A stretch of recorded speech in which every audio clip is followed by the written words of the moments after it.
Et salut tout le monde, c'est Wimoa, j'espère que vous allez bien. Aujourd'hui on se retrouve pour un top 5 des meilleurs stratagèmes de guerre, c'est parti.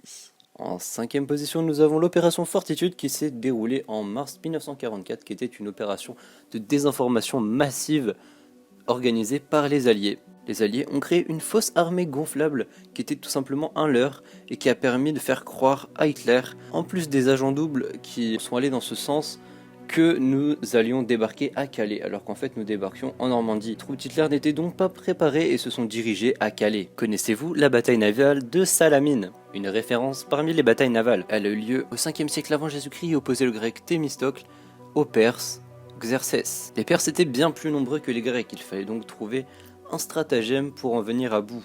Thémistocle a donc attendu les Perses dans un chenal de 2 km de large entre Salamine et l'Attique. C'était vraiment très étroit, mais néanmoins, les troupes perses s'y sont engagées. Grossière erreur. En effet, leur force est tirée de leur étalement, et malheureusement pour eux, dans ce chenal, ils ne pouvaient pas s'étirer comme il le fallait. Ils étaient donc désorganisés.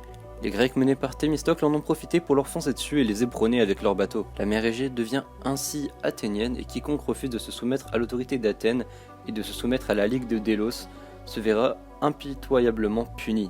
La bataille de Salamine a inspiré de nombreux films tels que 300 que vous connaissez sûrement.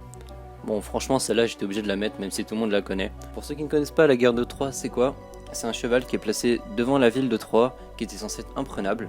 Les Troyens pensent que les Grecs sont partis et ont laissé ce cheval en tant que cadeau. Ils le recueillent donc dans leur cité, ils font la fête, et le soir venu, ils sont tous en train de dormir et du cheval sort Ulysse et ses hommes qui assassinent les gardes et ouvrent les portes de la ville pour leurs confrères qui étaient dehors et qui les attendaient. La ville de Troie, censée être imprenable, est donc prise grâce à ce stratagème. Ce stratagème est d'ailleurs vachement utilisé par les hackers. Ils nous font par exemple, je sais pas moi, ouvrir un fichier texte et puis au final on a un programme sur notre ordi qui est tout simplement un virus et en fait on s'en est pas rendu compte parce qu'on pensait que c'était justement un fichier, un autre fichier qu'on ouvre. Donc encore aujourd'hui ce stratagème est d'actualité. Bon, je vous fais un schéma. Hannibal contre Rome tout entière. Rome compte 80 000 hommes, dont à peu près 6 000 cavaliers. Hannibal, lui, n'a à sa disposition que 30 000 hommes et 10 000 cavaliers. Sauf que c'est sans compter qu'Hannibal, il est malinx comme malinx, tu vois. Donc du coup, il met ses hommes un petit peu en pointe comme ça, en courbe, et il va prendre le commandement de la pointe de cette courbe. Sur ses côtés, derrière, il va mettre donc ses fantassins lourds, donc des lanciers finalement, et sur les ailes il va disposer ses cavaliers. Les Romains eux s'organisent plus ou moins en rectangle. Donc la bataille commence et forcément les plus rapides c'est les cavaliers, donc c'est eux qui se fightent en premier. Bon, les cavaliers d'Hannibal gagnent, mais ce sont quand même plus nombreux, faut le rappeler, mais la suite risque d'être un petit peu compliquée quand même. Les hommes d'Hannibal plient sous la pression romaine, mais au lieu de rester sur leur position, ils vont tout simplement choisir de reculer. Ils reculent, et les Romains avancent. Ils s'engouffrent et poursuivent les Carthaginois. C'est à ce moment-là que les fantassins lourds interviennent. Ils vont se diriger vers le centre et commencer à éclater les troupes romaines. En plus de ça, je vous l'avais dit, les cavaliers carthaginois ont gagné.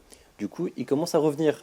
Et là, vous commencez à voir ce qui est en train de se passer. Ils sont en train de se faire encercler. Donc seuls ceux qui sont à la périphérie vont pouvoir se battre. Les soldats au centre ne pourront pas se battre parce qu'ils sont tout simplement gênés par leurs confrères. Grâce à cette stratégie d'encerclement, Hannibal vient à bout de tous les Romains en ne perdant seulement que 5000 hommes. Ça paraît surréaliste mais c'est bien arrivé. Rome subit sa plus grosse défaite de toute son existence. Et d'ailleurs cette défaite a inspiré notamment la bataille, vous savez dans Game of Thrones, entre les Bolton et les Stark.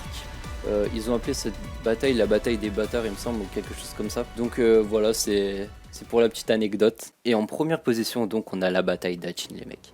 Alors là cette bataille vous allez m'en dire des nouvelles. Imaginez-vous bien, une bataille dans un désert brûlant. Le soleil est au zénith. Cette bataille oppose les Francs contre l'armée de Saladin. Saladin, si tu veux, c'est un mec qui a réussi à unifier des peuples qui n'étaient pas unifiables. Genre, il a unifié l'Égypte et la Syrie qui étaient à l'époque complètement rivales. Donc Saladin, lui, ce qu'il a en tête, c'est la prise de Jérusalem. Il a donc besoin que la bataille commence. Sauf que le problème, c'est qu'ils sont en paix. Bon, du coup, il va attendre tout simplement qu'il y ait quelqu'un qui fasse une erreur. Un croisé va s'attaquer à un convoi musulman. Il va donc déclarer la guerre. Le 3 juillet 1187 commence la guerre impitoyable et complètement stratégique d'Hattin. Alors voyons comme le désert est chaud, les croisés décident de s'installer entre le lac Tibériade à l'ouest et le littoral méditerranéen à l'est. Il dispose donc d'une source d'eau pour s'hydrater. Sauf que Saladin c'est un malin, il sait que l'ennemi est dans une position confortable, il va donc tenter de les faire bouger. Pour cela il va faire un siège autour de la ville de Tibériade. Et là bien sûr les croisés dès qu'ils la prennent, ils décident d'aller aider les villageois. Ils se mettent donc en route et abandonnent leur position stratégique. La bataille peut commencer. Mais harcelés par la cavalerie de Saladin, les Francs sont épuisés. Ils décident de changer de direction et se dirigent vers le village de Hattin pour y trouver de l'eau. Sauf que problème, l'eau était empoisonnée et quelques soldats qui l'ont goûté sont morts directement. Ils ne pouvaient donc pas boire et ont été obligés de se rendre. Et oui, parce que franchement en plein désert, ça se comprend. T'es obligé de te rendre si tu peux pas boire, ni refroidir ton armure parce qu'il fait super chaud. Saladin a donc gagné sans trop se mouiller, une stratégie sournoise certes, mais elle a porté ses fruits. Honnêtement je suis pas sûr de refaire des vidéos de ce genre, mais en tout cas ça m'a beaucoup plu de la faire. Il y a énormément de stratégies dont je n'ai pas parlé parce que j'en ai cité que 5, mais si vous en avez d'autres, dites-le en commentaire. Bon voilà les gars, j'espère que vous avez apprécié ce moment, moi j'ai adoré. N'hésitez pas à liker, à vous abonner, à partager. Moi je vous dis à très bientôt, salut les mecs.